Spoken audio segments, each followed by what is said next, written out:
Assalamualaikum and hi everyone. I am Nudia Nadia Kamazaman from JLG 1204B, and for today I'll be presenting about my assessment 2, which is written report presentation for my beloved lecturer Miss Fazila binti Muhammad Kasim. So let's dive into the next slide.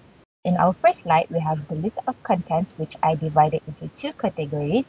Number one is the chosen medium that I have chose to proofread, and number two are the errors that I had identified after proofreading my chosen article.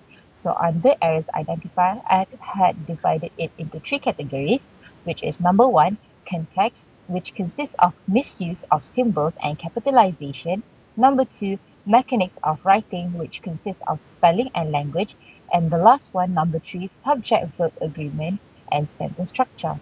So let's get started. I chosen medium. I have chosen to proofread and edit a medical article which is titled Determinants Affecting the Medical Students' Adoption of Mobile Learning.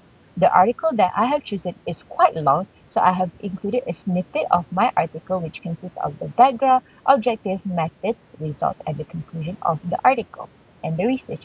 I have also provided the link under the description box in case you guys want to check it out. So let's get started. Under the errors and correction, for number one, we have symbols and capitalization. It is quite a lot, so let's go through it together. Number one, we have structural equation modeling, which stands for SAM. It is a scientific term. So structural equation modeling. All three words and in the beginning of all three words should be spelled with a uppercase.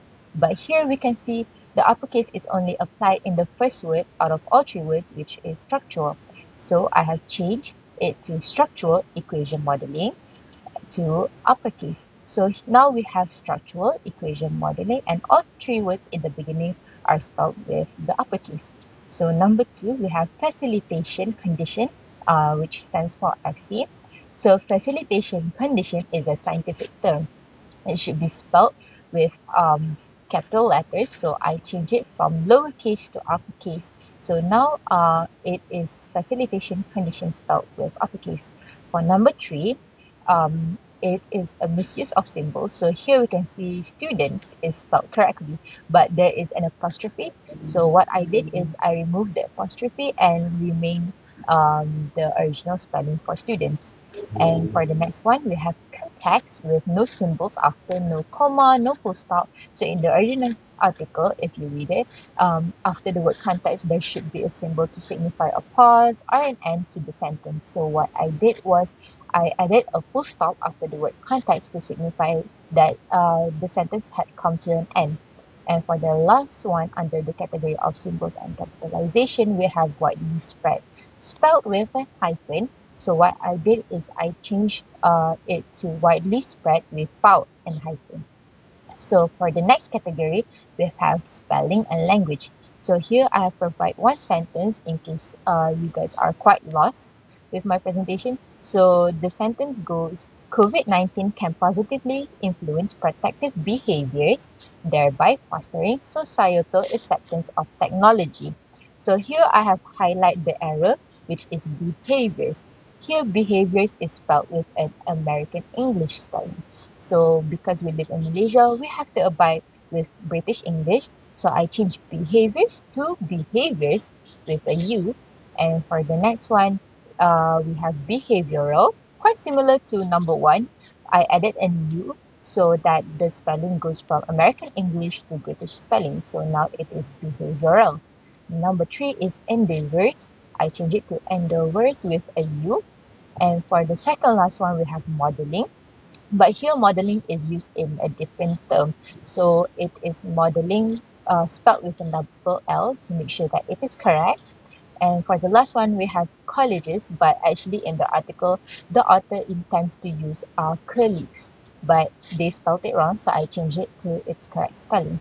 And for our last subtopic, which is subject-verb agreement and sentence structure, we have number one, a medical colleges or college.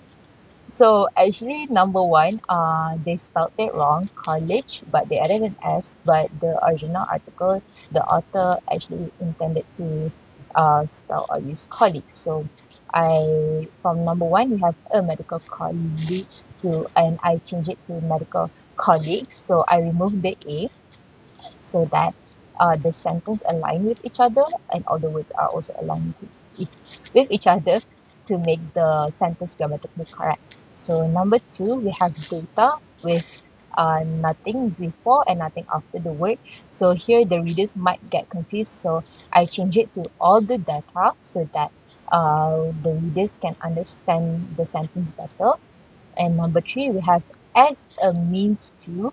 What I did was I removed the three words in the beginning before the word to as a means. So I removed those three words and just maintain the word to.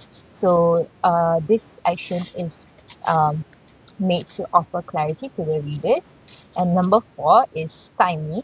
Stymie is a scientific term or medical term to explain the word prevent. So what I did is I changed stymie to prevent in order so that the readers can understand it better, because instead of using fancy words, it is better to use simple words so that the readers can understand better.